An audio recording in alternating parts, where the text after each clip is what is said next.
Hello, good morning everyone. Good morning everyone.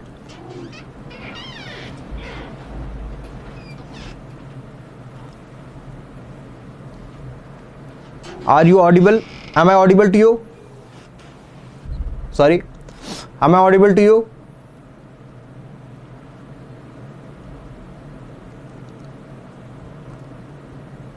Hello Rahul. So this is just a revision series for our surveying subject.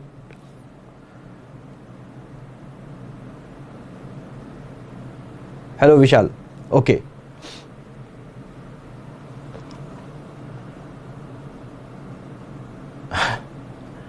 Okay ठीक है। देखो वैसे hello Narayan. Narayan तुमने पहले भी तो किया ना सर, वो या सिर्फ सॉइल किया था, तुमने सर्वे नहीं किया था?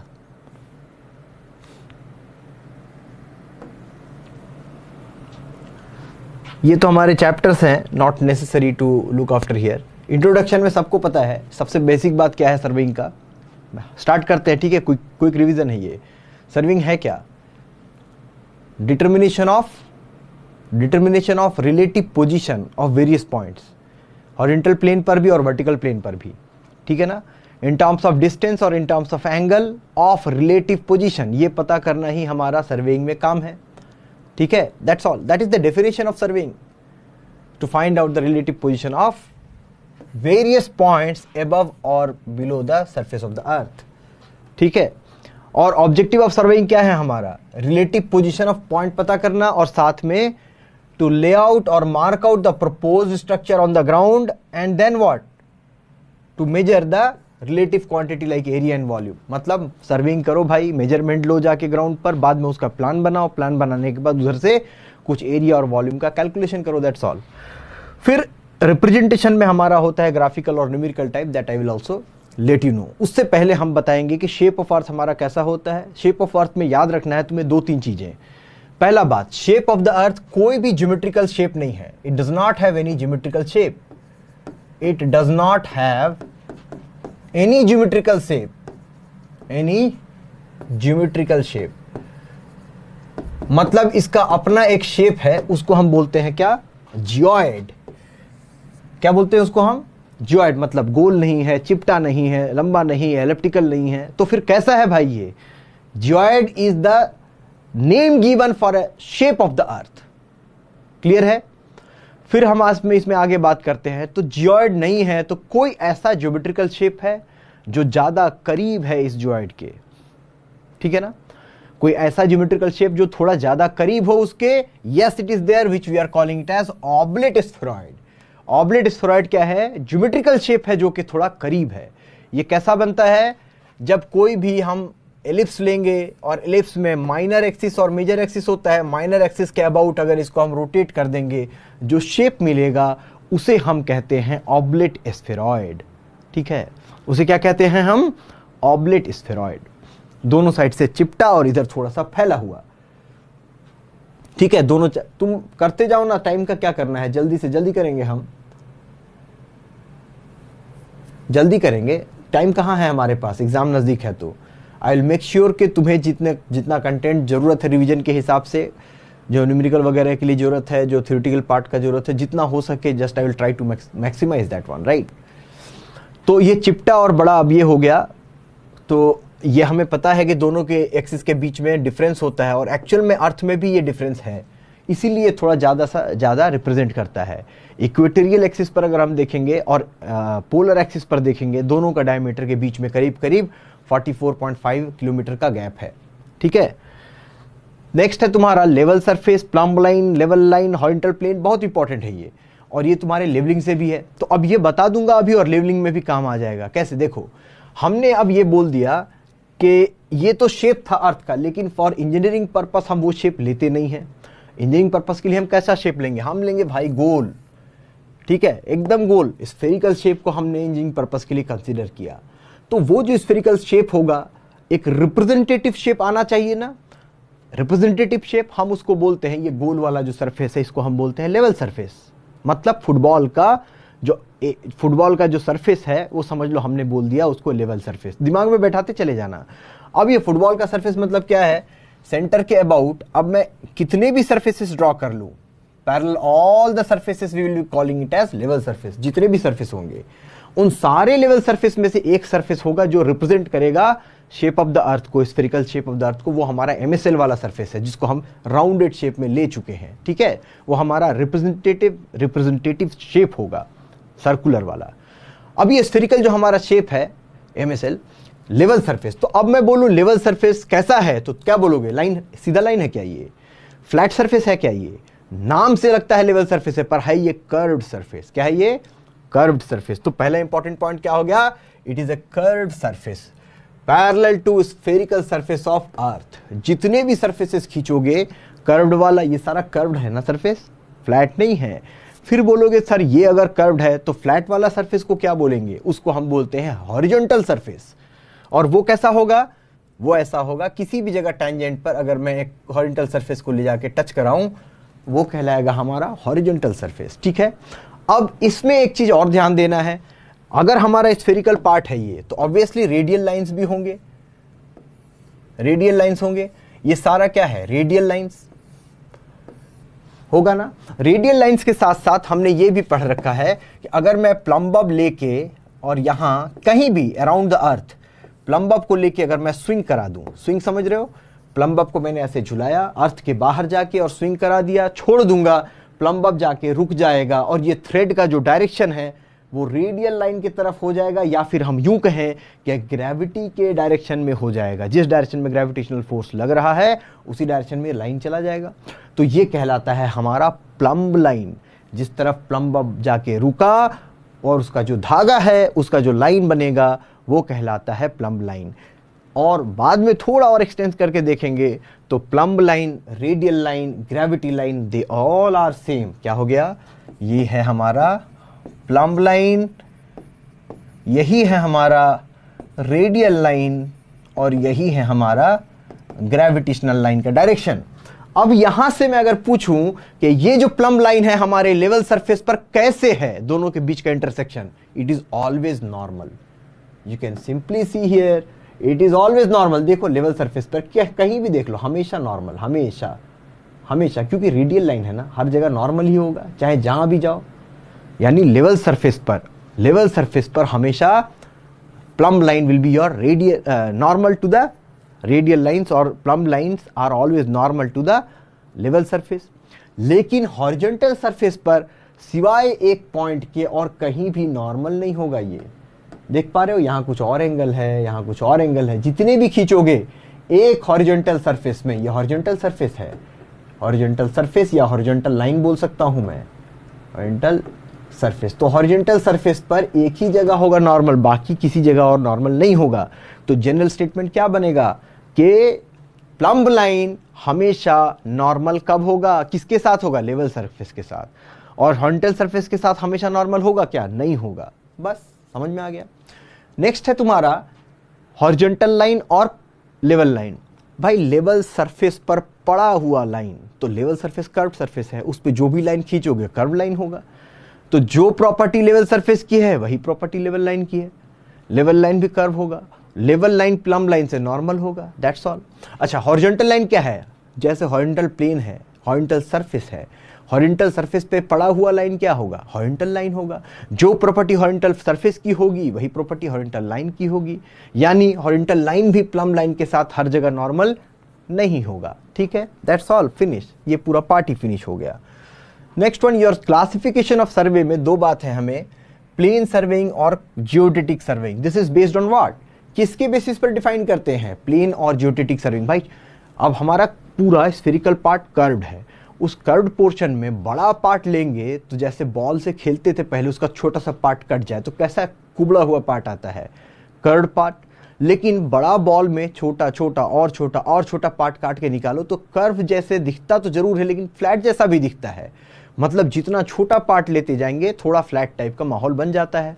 यानी कुछ तो ऐसा होगा, हम डिफाइन कर सकते हैं, इतने बड़े अर्थ में अगर छोटा एरिया लें तो उसका कुबड़ा वाला पोर्शन, उसका कर्वेचर वाला पोर्शन को इग्नोर किया जा सके और उस पर्टिकुलर एरिया को as a level, as a plane surveying conduct किया जा सके। मतलब रेडियस ऑफ द अर्थ को इग्नोर करके प्लेन सर्वेइंग में इसको इंक्लूड कर लें।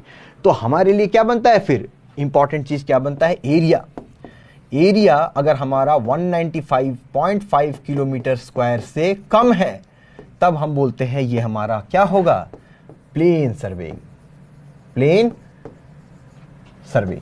और अगर एरिया इससे ज्यादा है तो हम बोलते हैं जियोडेटिक सर्वेइंग। आई बात समझ में, समझ में आई बात। दूसरा एक लेंथ वाइज भी हमारा सवाल इसमें आता है कि अगर मैंने ये कर्वेचर है और किसी ने पूछा कि मान लो 18.2 या 18.5 किलोमीटर का कर्वेचर लेंथ ले लूं, लेंथ, तो कॉर्ड और इसके बीच में कितना का डिफरेंस होगा, ये रहा कॉर्ड और ये रहा आर्क लेंथ, तो 18.5 या 2 होता है कुछ ऐसा।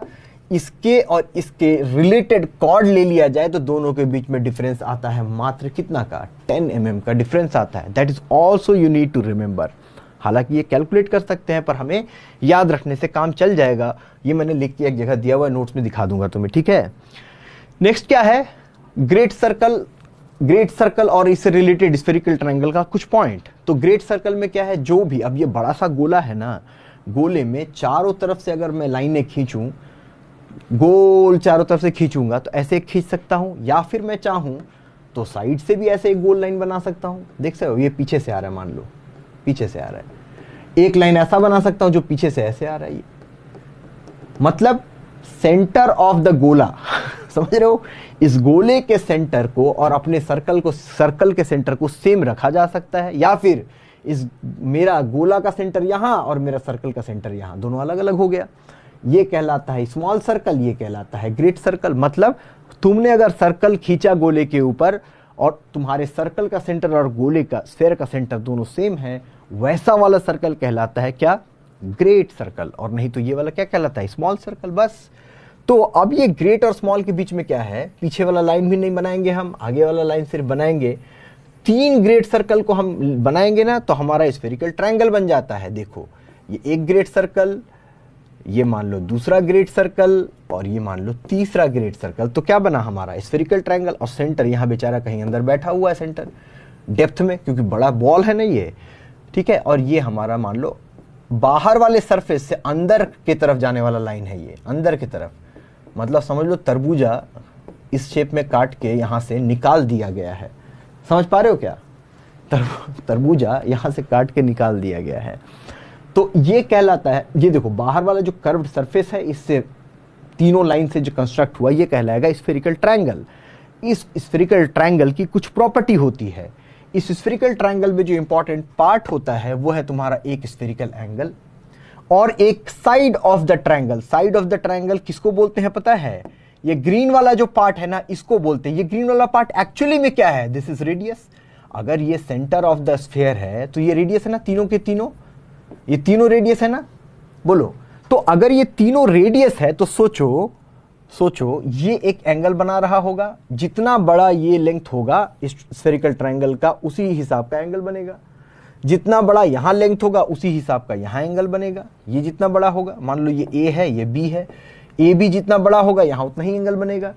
तो हमने क्या किया, उस साइड के जगह में, हालांकि ट्रायंगल का साइड तो ए बी होना चाहिए था, लेकिन ए बी इसे ना रिप्रेजेंट करके हमने उसको भी एंगल में रिप्रेजेंट कर दिया। क्या, ए बी को मैं क्या लिख सकता हूं, मान लेते हैं ये एंगल हमारा कुछ है फाई 1, ठीक है। तो हमने लिख दिया ए बी इक्वल टू क्या होगा, आर थीटा से लिख सकते हैं ना, आर फाई 1।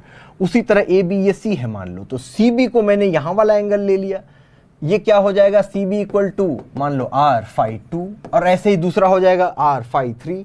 तो सिर्फ आर जो है सब में कॉमन है, तो लेंथ के बजाय हमने अंदर वाले एंगल के हिसाब से रिप्रेजेंट कर दिया और हमने कहा ये कहलाएगा side of the spherical triangle. Side of the spherical triangle नाम से कैसा लगता है कि लेंथ होना चाहिए साइड का, लेकिन एक्चुअली में वो angle constructed at the centre of the अर्थ होता है वो, ठीक है।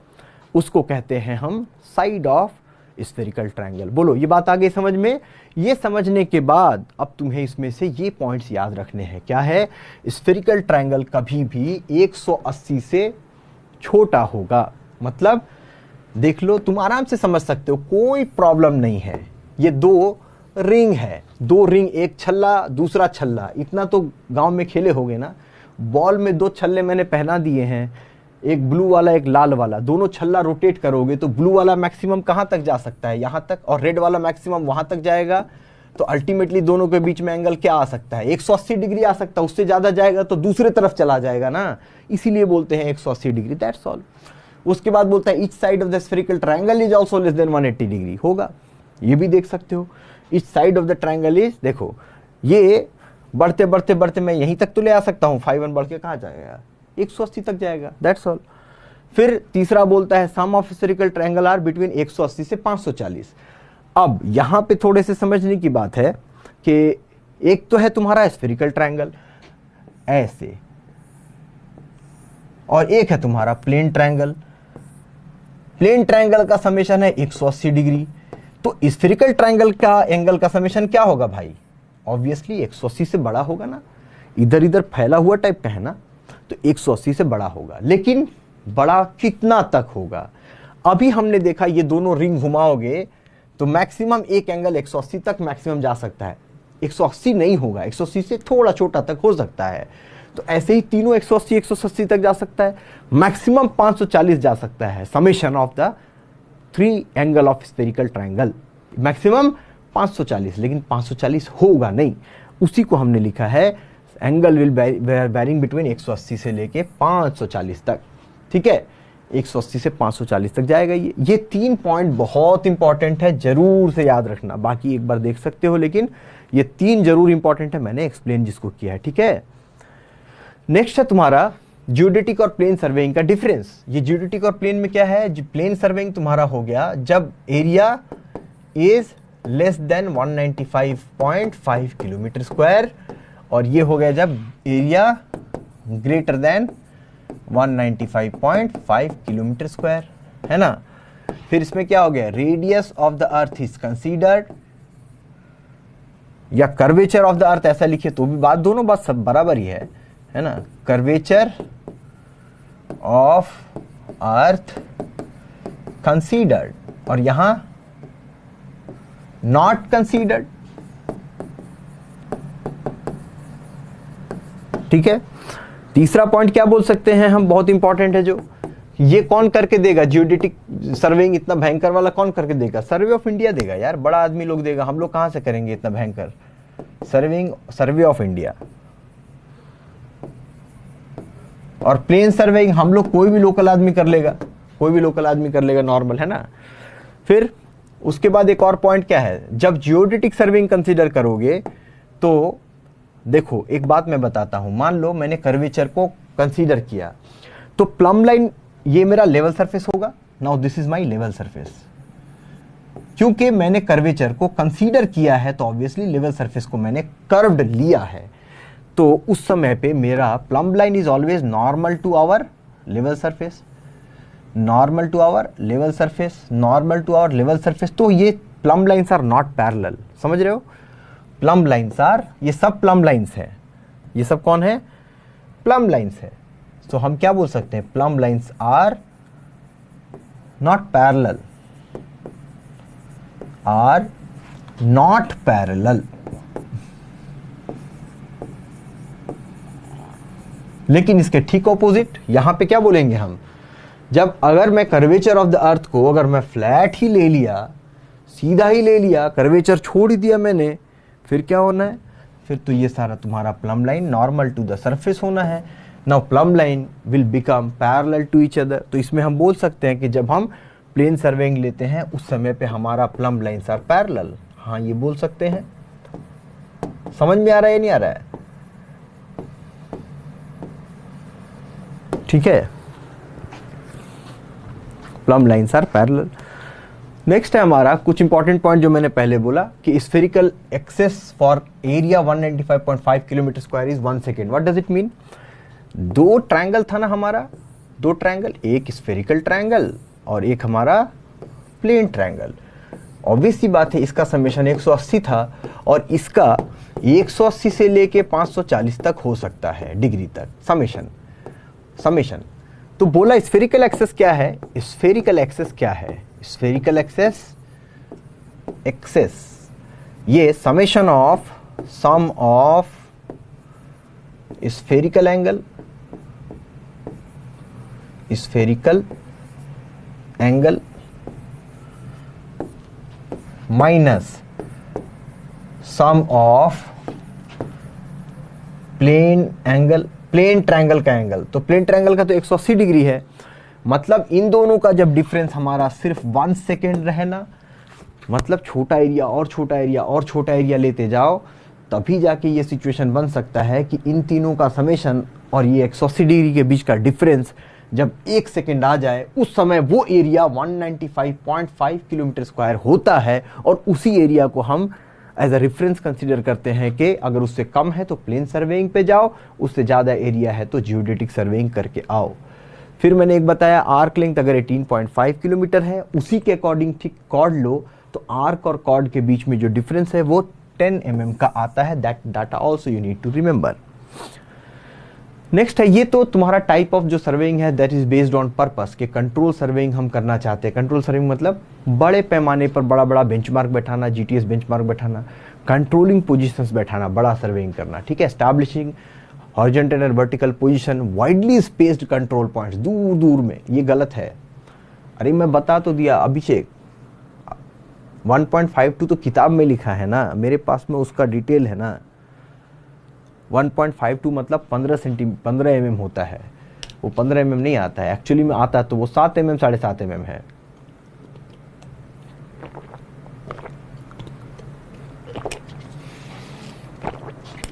ठीक है, 15 mm वाला किताब में जस्टिफाइड नहीं है। नेक्स्ट देखो, अरे हाँ ना लिखो, मैं भी तो बहुत स्पीड में बता रहा हूं ना। 1.52 को लिखो, जो मैंने बोला तुम्हें सुनाई दिया, हाँ ठीक नहीं कुछ भी, ओके। तो क्लासिफिकेशन है तुम्हारा कंट्रोल सर्वेइंग, बड़ा बड़ा दूर दूर का पॉइंट स्टैब्लिश कर दिया। टोपोग्राफिक सर्वेइंग मतलब टोपोग्राफी जानने के लिए, feature of the earth surface, ये बहुत बार आता है क्लासिफाई करने में, मैच मिस एंड मैच कराने वाला, ठीक है, कि कहाँ पे तुम्हारा जंगल है, कहाँ पहाड़ है, कहाँ तुम्हारा पानी है, कहाँ तुम्हारा घर का लोकेशन वगैरह सब है, घर द्वार है, ये टोपोग्राफी जानने वाली बात है, ठीक है। तो टोपोग्राफी में क्या है, this survey are used to obtain the detail of natural and man made features. तीसरा इंजीनियरिंग सर्वे, रेलवे का करवा लो, हाईवे का करवा लो, बिल्डिंग का, ये सारा सर्विंग तुम्हारा इंजीनियरिंग सर्वे कहलाएगा। जो स्केल लिखा हुआ वो उतना इंपॉर्टेंट फिलहाल तुम्हारे लिए नहीं है। उसके बाद एक यहाँ पॉइंट तुम्हारा कट जा रहा है, दैट इज योर कैडेस्ट्रल सर्वे। अब ठीक है ना, दिख रहा है कैडेस्ट्रल सर्वे। कैडेस्ट्रल सर्वे मतलब क्या है, boundary of the property line. Property line का जब बाउंड्री डिसाइड करने के लिए आएगा बंदा, वो सर्वेइंग जब करोगे to decide the boundary line of a property, that type of surveying we are calling it as cadastral survey. तो बेसिकली कैडेस्ट्रल सर्वे बोला जाए तो लैंड सर्वेइंग है, लेकिन लैंड सर्वेइंग में भी ये प्रॉपरली प्रॉपर्टी बाउंड को प्रॉपर्टी बाउंड्रीज को डिस्क्रिमिनेट करते समय जो तुमने सर्वेइंग की, उसको हम बोलते हैं कैडेस्ट्रल सर्वे, ठीक है। कैडेस्ट्रल सर्वे याद रखना ये नाम सब। हाइड्रोग्राफिक सर्वे, पानी में करोगे तो हाइड्रोग्राफिक सर्वे। एस्ट्रोनॉमिकल सर्वे, जब सूरज चांद सितारा वाला करोगे तो एस्ट्रोनॉमिकल सर्वे, ठीक है। कार्टोग्राफी, ये तो एक आर्ट है, science of expressing the graphical knowledge of earth surface and its feature. Earth के सरफेस और इसके फीचर को रिप्रेजेंट करने का, मतलब टोपोग्राफी को ही एक्चुअली रिप्रेजेंट करने का साइंटिफिक आर्ट और साइंस को मिला के ना रिप्रेजेंट करने का समझ लो कि एक वो है तरीका, वो बोल सकते हो तुम स्केचिंग का तरीका, उसको बोलते हैं कार्टोग्राफी। कार्टोग्राफी सर लिख दिया मैंने ऐसे, production of topographical map. Topographical map को हम बनाने के पार्ट को बोलते हैं कार्टोग्राफी सर्वेइंग, ठीक है। ऐसे टर्मिनोलॉजी के लिए है, कभी आ गया तो। नेक्स्ट हमारा है माइन सर्वे। माइनिंग का काम किया तो जियोलॉजिकल सर्वे, जियोलॉजिकल स्ट्रैटा जानने में अगर तुमने सर्वेइंग किया तो। फिर डिफाइन कर सकते हैं based on chain, compass. Chain surveying अगर सिर्फ लेंथ का मेजरमेंट कर रहे हो, सिंपल सर्वेइंग है तो चेन सर्वेइंग करोगे। चेन सर्वेइंग में सिर्फ लेंथ का मेजरमेंट होता है, एंगुलर मेजरमेंट नहीं होता है। कॉम्पास सर्वेइंग में एंगल का मेजरमेंट करते हैं पर साथ में चेन और टेप भी लेके जाते हैं। इसका मतलब कॉम्पास में लेंथ का मेजरमेंट भी होगा और एंगल का मेजरमेंट भी होगा। हाँ, कॉम्पास में कॉम्पास से लेंथ का मेजरमेंट नहीं होगा, लेकिन जब वर्ड कॉम्पास सर्वेइंग आ जाता है तो पहले से ये मान लेते हैं कि कॉम्पास अकेला लेके कोई नहीं जाएगा, साथ में चेन और टेप भी लेके जाएगा। लेकिन चेन सर्वेइंग जब बोलेंगे तो उस समय सिर्फ बेचारा चेन या टेप लेके जा रहा है, हम ऐसा सोचेंगे, ठीक है।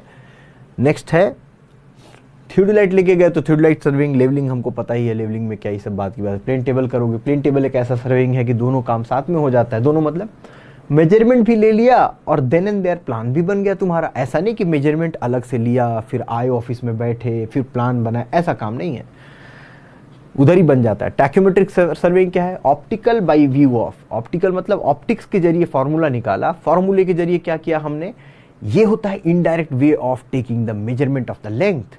जैसे तुम क्या कर रहे थे पहले, चेन और टेप को डायरेक्ट जब जमीन पर बिछा रहे थे, जमीन पर ले डाउन कर रहे थे, देन हम लेंथ मेजरमेंट डायरेक्ट कर पा रहे थे।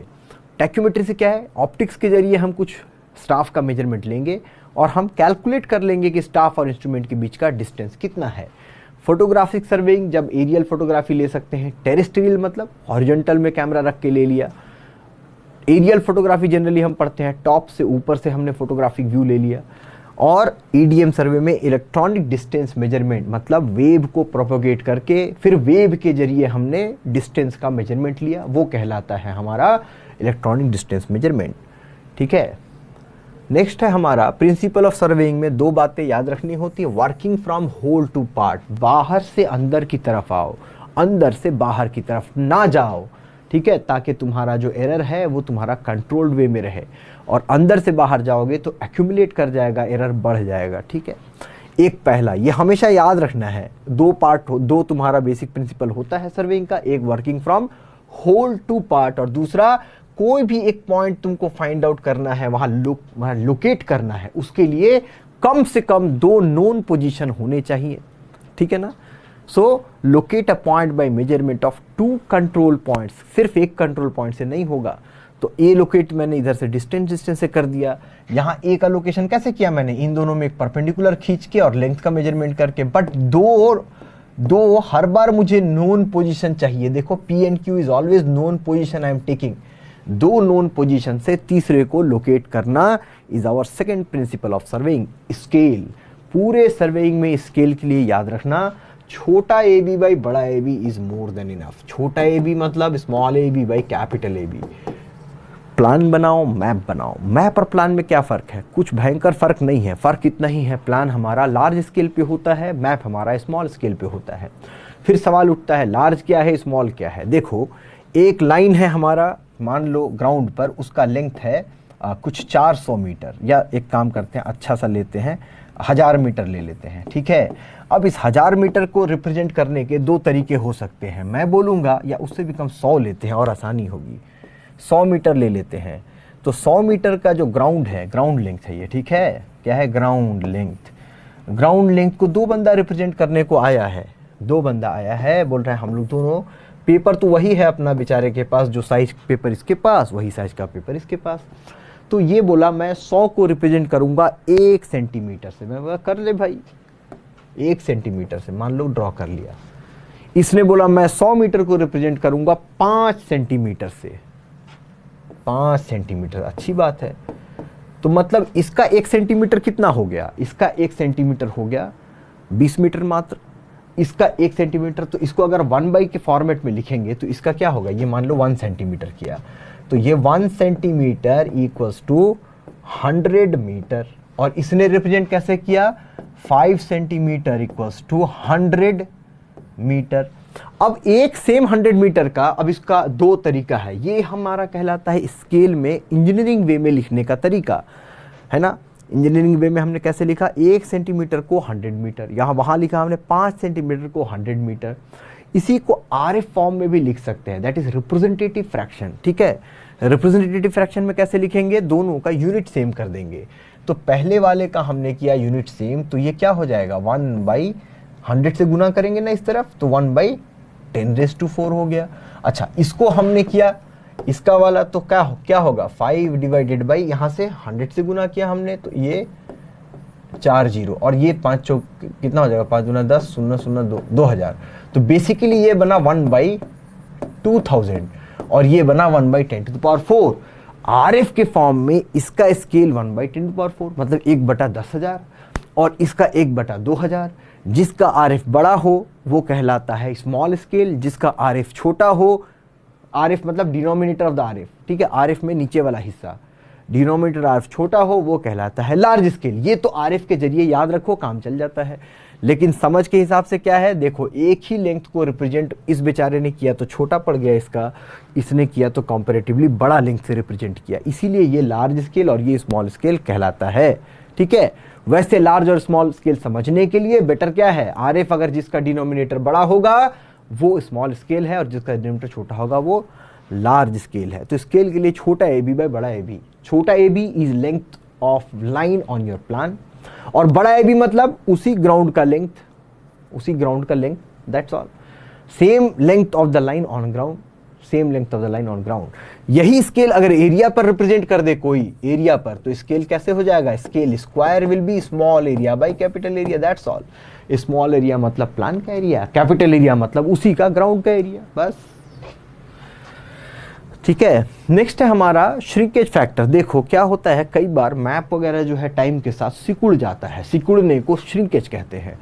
तो जब सिकुड़ जाएगा तो क्या होगा, अब सिकुड़ने में मान लो एक मैप था ऐसा, ठीक है, अब वो सिकुड़ जाए और तुमने यहां लिख रखा है 1 सेंटीमीटर बराबर 100 मीटर, ऐसे लिख रखा है, और मान लो ये लाइन था वहां, अब ये सिकुड़ गया और ये लाइन का लेंथ जब शुरू में बनाए थे हम तो ये मान लो 5 सेंटीमीटर था, तो अभी नया नया है, अभी सिकुड़ा नहीं है, तो 5 सेंटीमीटर कितना होगा, 5 इंटू ये 500 मीटर नहीं हो जाएगा, 500 मीटर ग्राउंड का लेंथ, यानी ग्राउंड में आधा किलोमीटर का लाइन ये रिप्रेजेंट कर रहा है।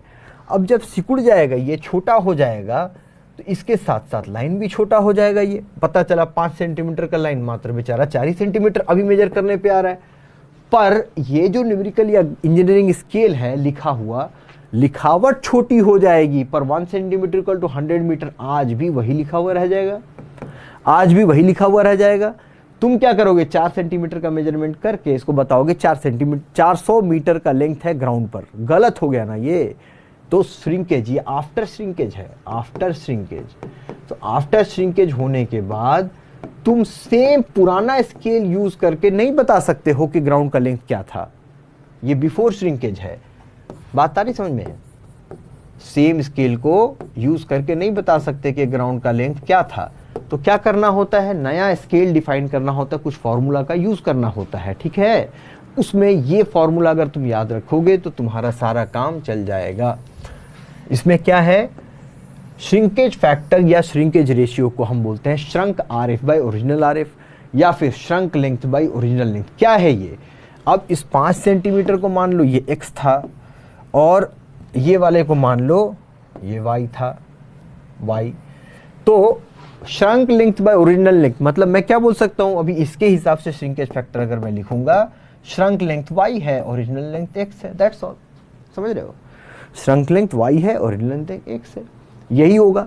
या फिर श्रंक आरएफ मतलब इसका आरएफ, जो आरएफ माने क्या, स्केल 1 in n के फॉर्मेट में है ना, स्केल इसका, ओरिजिनल आरएफ इसका स्केल, या फिर major distance by correct distance. बस इतना याद रखोगे तो काम चल जाएगा। ठीक है, दैट्स ऑल अबाउट। तो इसमें एक बात और समझने वाली है कि न्यूमेरिकल स्केल के बजाय कई बार हम ग्राफिकल स्केल से रिप्रेजेंट करते हैं। वो वहां पर श्रिंकेज जब होगा मैप में ना, तो ग्राफिकल स्केल हमारा अफेक्टेड नहीं होता है। जैसे मान लो ये हमारा कोई मैप बना हुआ है, उसमें लाइन है कोई एक, ये ठीक है, और यहां मैंने रिप्रेजेंट कैसे किया, मैंने बोला देखो आज बना रहा हूं मैप, और आज ही मैंने बोला देखो इतने को इतना मानो, ऐसा बोला मैंने, क्या, इतने डिस्टेंस को, देखो इतने डिस्टेंस को 1 किलोमीटर मानो। अब क्या होगा, जब श्रिंक होगा, ये x सेंटीमीटर था मान लो, ठीक है, या x mm जो भी है, बाद में जब श्रिंक हो जाएगा ये मैप श्रिंक हो गया, श्रिंक होने के बाद ये लाइन भी छोटा हो गया, पर भाई साहब साथ में ये भी तो छोटा हो गया ना, ये भी छोटा हो गया उतने ही प्रोपोर्शन में। तो मैंने ये नहीं बोला था कि 1 सेंटीमीटर को इतना मानो, मैंने बोला इतने को इतना मानो, इतने को 1 किलोमीटर मानो। तो आज भी वो अगर पहले 1 सेंटीमीटर था 0.9 हो गया, 0.9 को ही 1 किलोमीटर मानेंगे, फिर यहां मेजरमेंट करेंगे छोटा होगा, तो अभी भी हमें ग्राउंड का लेंथ सेम ही मिलेगा। तो graphical scale never get affected due to shrinkage, graphical scale does not get affected due to shrinkage.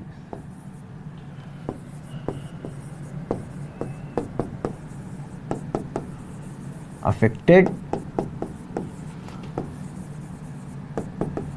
Due to shrinkage.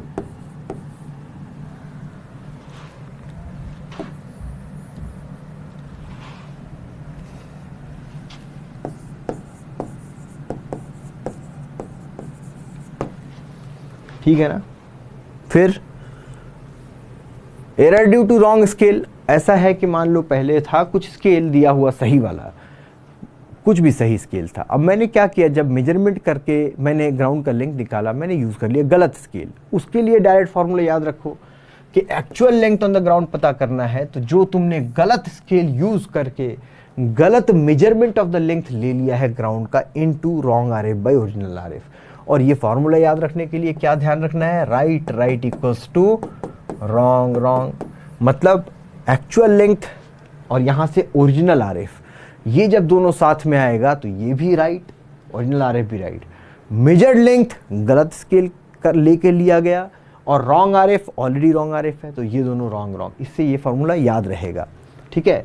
अगर इसी के बजाय लेंथ के बजाय ये एरिया में रिप्रेजेंट किया जाए तो करेक्टेड एरिया में क्या है, सिर्फ इसके पे स्क्वायर चढ़ा दो। सिमिलरली यहाँ भी जब तुम्हारा श्रिंकेज फैक्टर में अगर जैसे मान लो श्रंकेज लेंथ बाई ओरिजिनल लेंथ के बजाय shrunk area by original area हो जाए तो श्रिंकेज फैक्टर पर स्क्वायर चढ़ा दो बस। ठीक है। फिर नेक्स्ट है हमारा वर्नियर। वर्नियर में 2-3 पार्ट है जो आपको ध्यान रखना है। वर्नियर क्या है, मेन स्केल से में जो लास्ट मेजरमेंट है, मान लो हमारा नॉर्मल स्केल में 1 mm ले सकते हैं, उससे भी छोटा मेजरमेंट मुझे लेना है तो साथ में एक और स्केल लगाते हैं, उस स्केल को हम बोलते हैं वर्नियर। और उससे करेंगे क्या, मेन स्केल में जो लीस्ट डिवीजन ले सकते थे उससे भी छोटा हम मेजरमेंट ले पाएंगे, अब ये कहलाता है हमारा वर्नियर। तो वर्नियर में क्या तरीका है, देखो वर्नियर में याद रखना है तुम्हें 5 तरह का वर्नियर। ठीक है। उसमें भी 3 वर्नियर जिससे ज़्यादा तुम्हें सवाल आता है। पहला है तुम्हारा डायरेक्ट वर्नियर। डायरेक्ट वर्नियर में क्या है कि मान लो यहाँ पर तुम्हारा टोटल 10 का है। ठीक है। ये टोटल डिवीजन यहाँ 5 से लेके 6 तक, 5 से लेके 6 तक कितना है, 10। 9 डिवीजन मेन स्केल का, ये हमारा क्या है, ये है मेन स्केल, ये है मेन और ये है वर्नियर। ठीक है। तो वर्नियर और मेन में क्या है, मेन स्केल का 10 डिवीजन मैंने 9 डिवीजन वर्नियर के साथ में मैच करा दिया और वो 9 डिवीजन को मैंने फिर 10 में डिवाइड कर दिया। Are you getting my point. तो वर्नियर का जो स्मॉलेस्ट डिवीजन होगा वो मेन स्केल के एक स्मॉलेस्ट डिवीजन से छोटा होगा। बात समझ पा रहे हो क्या, यहां से यहां तक ऊपर मेन स्केल था, मेन में मान लो 10 डिवीजन था, 1 2 1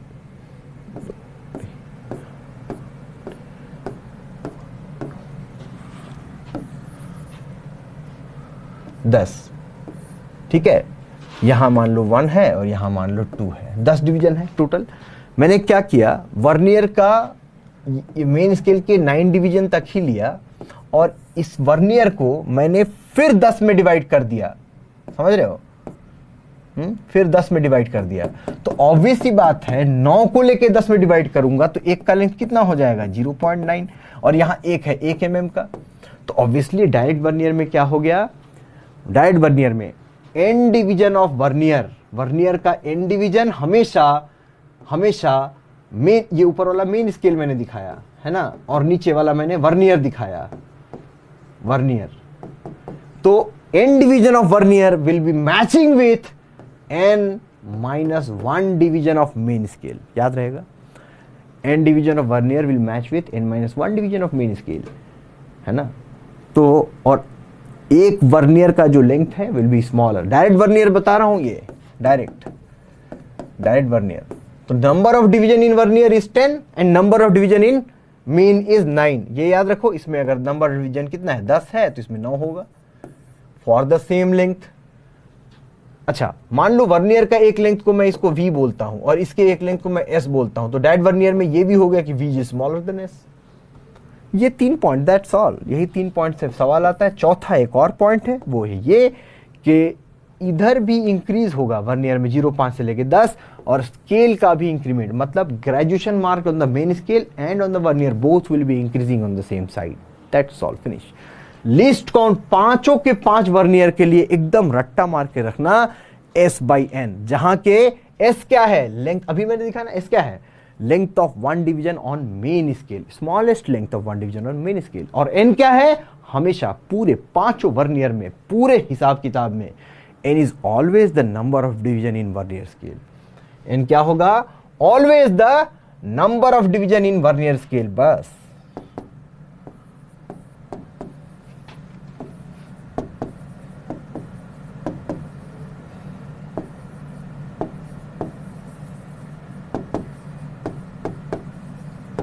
ठीक है, रहने देते हैं आज इतना ही। शायद तुम्हारा दूसरा क्लास है, मुझे 12:30 तक ही कहा गया था, 2-3 और है, नेक्स्ट क्लास में देखते हैं। ठीक से आ रहा है समझ में, करा दूंगा मैं रिवाइज जितना चाहिए जरूरत। Okay, all of you please take care, thank you.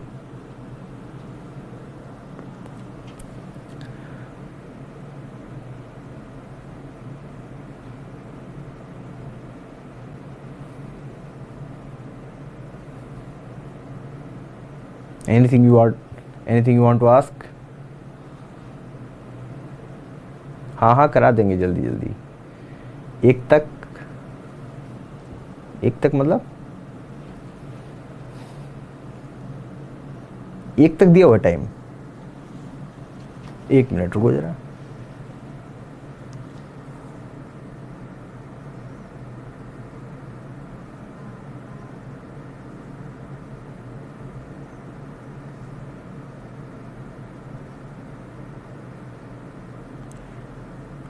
एक मिनट रुकना जरा, 1 minute, just hold on 1 minute. 1 बजे तक है क्या ये? 1 मिनट रुको।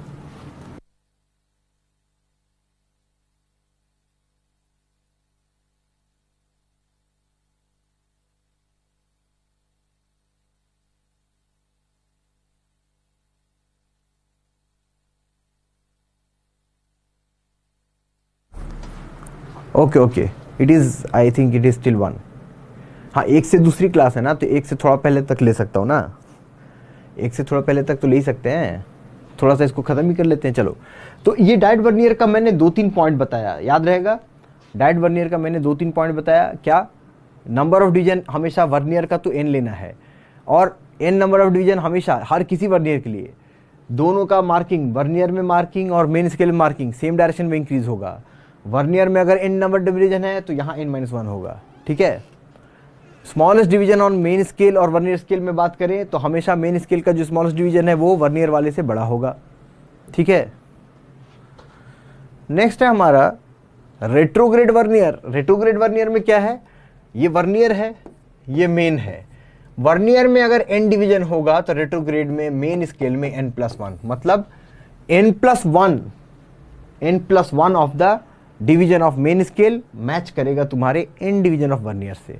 मतलब इसमें 10 तो इसका 11, पिछला में उल्टा था, इसका 10 इसके 9 डिवीजन से मैच कर रहा था, इसमें इसका 10 डिवीजन उसके 11 डिवीजन से मैच करेगा। तो ऑब्वियसली बात है, इस दोनों का, इसका जो S होगा इसमें हम क्या बोलेंगे, इसका जो S माने length of one division of main scale, और V माने length of one division of vernier scale. इसमें क्या होगा, S is smaller than V हो जाएगा, है कि नहीं। और इसमें और एक बात क्या है, उल्टा डायरेक्शन में देखो, ये तुम्हारा यहाँ 10 है, ये 10, ये इधर जा रहा है और मेन स्केल उधर जा रहा है, ऑपोजिट डायरेक्शन में होगा। That's all. Least count once again it is same S/N, finish. ठीक है, नेक्स्ट तुम्हारा है डबल वर्नियर। डबल वर्नियर में क्या याद रखना है, डबल वर्नियर में 2 बातें याद रखनी है। क्या? डबल वर्नियर में डबल ग्रेजुएशंस मार्क्ड होते हैं जब मेन स्केल में ऊपर भी और नीचे भी। वैसे कंडीशन में 2 डायरेक्ट वर्नियर लेते हैं, ये यहां से यहां तक 1 वर्नियर है और यहां से यहां तक 2 वर्नियर, दूसरा वर्नियर है। ये भी एक डायरेक्ट वर्नियर है, ये भी एक डायरेक्ट वर्नियर है। 2 डायरेक्ट वर्नियर को साथ में रखा, जब इधर वाला कैलकुलेशन ऊपर वाला करेंगे 2, 3, 4 वाला, तो पता चला ऊपर वाले के लिए लाल वाला वर्नियर यूज कर लिया, जब इधर ब्लू वाला यूज कर रहे हैं तो ब्लू वाले के लिए इधर वाला यूज कर लिया, नाम पड़ा डबल वर्नियर। बस जब दोनों ग्रेजुएशन हो, और ये कहाँ यूज करते हैं, थियोडोलाइट में। थियोडोलाइट में यूज करते हैं डबल वर्नियर, ठीक है। कहीं लिखा है कि नहीं, इसमें नहीं लिखा है तो लिख लो थियोडोलाइट। और least count once again S by N, least count तो भाई साहब सबका एस बाई एन ही होगा, सबका एस बाई एन है, ठीक है। So it's a combination of two direct vernier, two direct vernier. Next double folded vernier, इसको चाहे तो स्किप कर सकते हो, लेकिन फिलहाल के लिए इतना याद रखो, डबल वाले में और स्पेस कम हो गया, जो इंस्ट्रूमेंट है और छोटा हो गया, तो हमें मजबूरी में क्या करना पड़ा, हमें एक जो डायरेक्ट वाला ही था ना, उसी में से एक को पलट के दूसरे के ऊपर ले जाना पड़ा। ये एक अकेला ऐसा वर्नियर है जिसमें double graduation, 2 row, 2 row of graduation marked है वर्नियर स्केल में। देखो पिछला वाला में तुमने double row of graduation marked vernier में नहीं है, वर्नियर में single row of graduation marking है तुम्हारे वर्नियर में। लेकिन ये डबल फोल्डेड में ऊपर भी तुम्हारा मार्किंग है, समझो नीचे भी मार्किंग है, डबल रो ऑफ ग्रेजुएशन है, आधा आधा करके दोनों पूरा करके यूज होता है। यहाँ डबल, सिर्फ डबल में जब लाल वाला यूज कर रहे होगे, यानी ऊपर वाला मेन स्केल के लिए कर रहे होगे, तो आधा ही वर्नियर का उपयोग होगा, यूज होगा।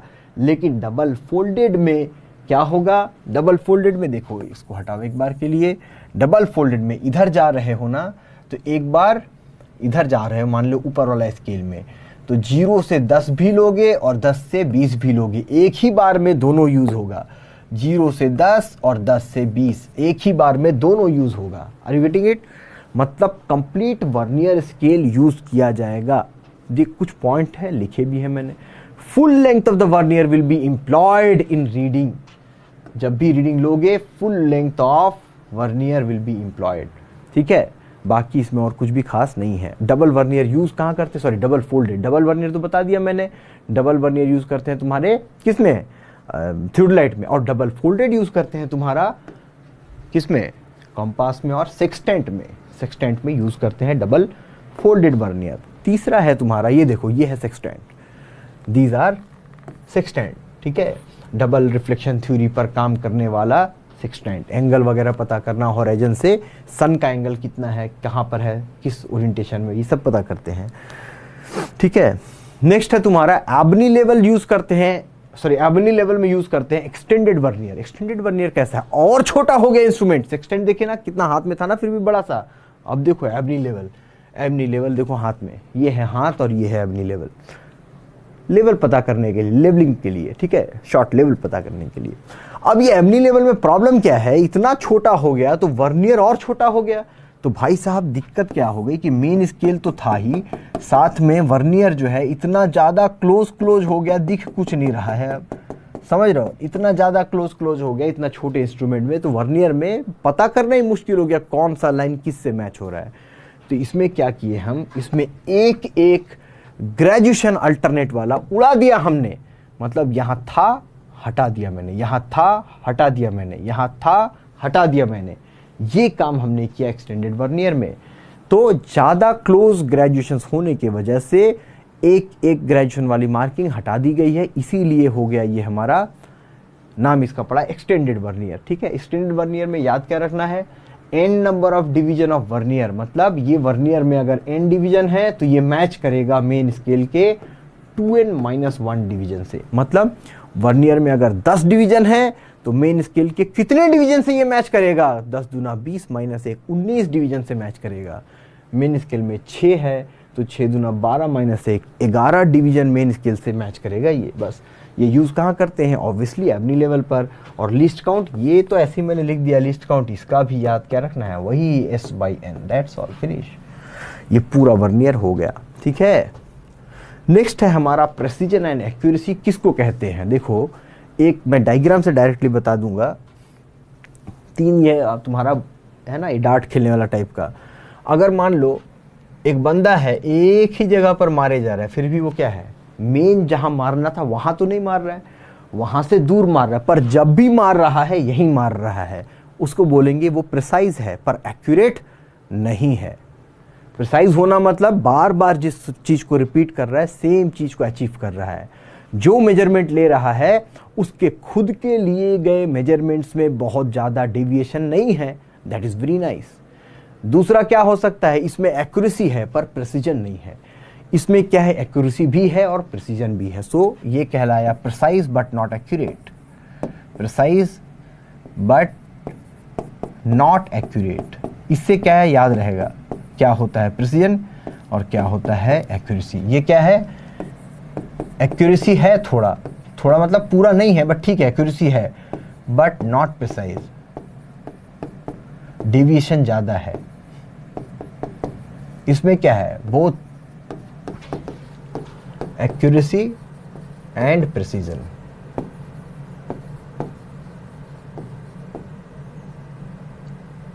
ठीक है, both accuracy and precision. Next आता है हमारा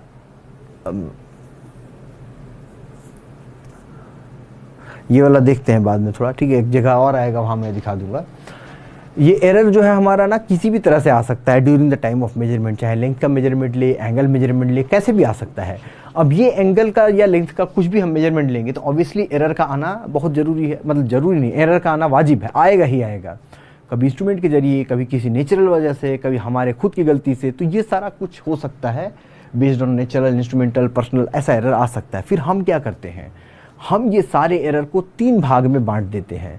3 भाग में मतलब हमने बोला मिस्टेक, बड़ा एरर है, मिस्टेक बोलो उसको, गलती है ये तुम्हारी। Systematic error and accidental error. तो मिस्टेक तो वैसे भी एलिमिनेट करना चाहिए, बड़ा है ना error. So all the big error we are saying that कि चाहे जैसे भी आया हो, पर्सनल से आया हो, इंस्ट्रूमेंटल से आया हो, जो भी हो, बड़ा एरर है ना, मिस्टेक है। अब छोटे एरर में फिर 2 बातें आती हैं, एक होता है सिस्टमेटिक एरर, एक होता है हमारा एक्सीडेंटल एरर। ठीक है, सिस्टमेटिक एरर किसको बोलते हैं, तो मिस्टेक मैंने यहाँ लिख दिया है। सिस्टमेटिक एरर किसको बोलते हैं, अब एक मान लो बंदा लेंथ ऑफ मेजरमेंट ले रहा था, टेप का लेंथ मान लो या चेन का लेंथ है 20 मीटर, टेम्परेचर बढ़ गया, तो टेम्परेचर साइड का जब बढ़ गया तो वो 20 मीटर से बढ़ के 20.5 मीटर हो गया है। लेकिन इस बेचारे को नहीं मालूम है, वो क्या करेगा, चेन को बिछाएगा, चेन को ले डाउन करेगा और वहां से मेजरमेंट क्या लिखेगा, 20 मीटर, क्योंकि 20 मीटर का चेन है। पर एक्चुअल में the chain is occupying the length of 20.5 metre. तो 0.5 मीटर का वो गलती कर रहा है, उसको लिखना तो 20.5 चाहिए था। बाद में जब उसको पता चलेगा, मान लो 10 टाइम्स उसने चेन को ले डाउन करके मेजरमेंट लिया है, वो तो बोलेगा 20 × 10 200 मीटर, बट एक्चुअली में हर बार 0.5 कम लिख रहा है, हर बार 0.5 कम लिख रहा है। तो क्या होगा, वो 0.5 मल्टीप्लाइड विथ 10, 10 से गुना करोगे, यानी 5 मीटर का कमी किया है उसने, और आराम से जोड़ दोगे। सिस्टमेटिक हुआ ना, पहले का 0.5, दूसरे का 0.5, तीसरे का 0.5, हर बार का 0.5 एक्यूमुलेट होता गया एरर। इसीलिए सिस्टमेटिक एरर को क्यूमुलेटिव एरर भी बोलते हैं, क्यूमुलेटिव इन नेचर। बस हो गया, 1-2 मिनट में खत्म कर रहा हूं मैं, ठीक है। क्यूमुलेटिव इन नेचर भी कहते हैं, क्यूमुलेटिव, समझ में आ गया। और ये सिस्टमेटिक एरर को हम प्रॉपरली निकाल भी सकते हैं। क्यों, अभी तुमने निकाला ना, हर बार 0.5 का है तो भाई 10 बार है, 10 × 0.5, हाँ भाई इसको जोड़ दे या घटा दे। तो ये पॉजिटिव में भी हो सकता है, नेगेटिव में भी हो सकता है। नेगेटिव होगा तो भी एडिशन ही होता जाएगा, नेगेटिव का जुड़ते चले जाना, पॉजिटिव का जुड़ते चले जाना, but it will be always a cumulative in nature. क्यों, नेगेटिव नहीं जुड़ता, -2, फिर और एक बार -2, फिर और एक बार -2, सब जुड़ जाएगा, -10 बन जाए, -50 बन जाए, ठीक है। So it is in cumulative in nature, और ये हमेशा हम एलिमिनेट कर लेते हैं, हटा लेते हैं। तीसरा है एक्सीडेंटल एरर, इसको हम रैंडम एरर भी कहते हैं। ये हमारे बस में नहीं है, ये आना ही आना है, ये होगा ही होगा, हमारी ह्यूमन नेचर की टेंडेंसी है। कभी थोड़ा इधर देख लोगे, कभी थोड़ा उधर देख लोगे। 5.28, अब कोई बोल नहीं यार ये मुझे लगता है 5.27 है, अरे यार नहीं लगता, मुझे लगता है 5.29 है। सो ये वाला एरर जो है बहुत छोटा एरर है, बहुत बड़ा इसका फील्ड नहीं है, इसको हम बोलते हैं एक्सीडेंटल एरर, ठीक है। कभी थोड़ा ज्यादा लिया, कभी थोड़ा कम लिया, इट में बी पॉजिटिव, इट में बी नेगेटिव, कभी पॉजिटिव कभी नेगेटिव, सब हो सकता है इसमें, ठीक है। इसको हम कहते हैं क्या, एक्सीडेंटल एरर। तो रैंडम इन नेचर होता है, पॉजिटिव भी होता है, नेगेटिव भी हो सकता है, कैन बी पॉजिटिव और negative, generally of small magnitude, बड़ा तो लेते ही नहीं है। तो क्या होगा, एक बंदा थोड़ा सा मेजरमेंट लिए, थोड़ा ऊपर नीचे देखने में हो गया उससे, 0.1 इधर, 0.2 इधर, या 0.15 इधर, तो डिपेंडिंग ऑन, कभी थोड़ा इधर थोड़ा उधर, ज्यादा बड़ा नेचर का नहीं होता है। Also known as compensating error. ये क्यों कहते हैं, जब मैंने बोला कि ये ह्यूमन टेंडेंसी ऐसा होगा, मैंने कभी कम लिया है तो कभी मैं ज़्यादा भी ले लूँगा, कभी कम कभी ज़्यादा, तो बहुत दूर तक जाऊँगा तो थोड़ा बहुत कंपनसेट भी आपस में हो जाएगा ये। हाँ, पूरा कंपनसेट नहीं होता है, थोड़ा बहुत कंपनसेट हो जाता है, इसीलिए इसका नाम है कंपनसेटिंग एरर। और बाद में जो हम थ्योरी ऑफ एरर लगाते हैं ना, पूरा चैप्टर प्रोबेबिलिटी वाला, वो सिर्फ और सिर्फ रैंडम एरर के लिए लगाते हैं, सिस्टमेटिक एरर के लिए नहीं लगाते हैं। उसके लिए तो अलग अलग से फार्मूला फिजिक्स वाला लगा के निकाल देते हैं। और मिस्टेक्स को तो अवॉइड मतलब पहले ही मेथोडोलॉजी अच्छा अडॉप्ट करें कि हम मिस्टेक्स को अवॉइड करें, या कोई मिस्टेक है उसको प्रॉपर एलिमिनेट करना होगा। तो फाइनली हम जो प्रोबेबिलिटी वाला पार्ट लगाते हैं वो हम सिर्फ और सिर्फ रैंडम एरर को निकालने के लिए लगाते हैं। Okay, take care, thank you. बाकी हम दूसरा चैप्टर नेक्स्ट स्टार्ट कर लेंगे।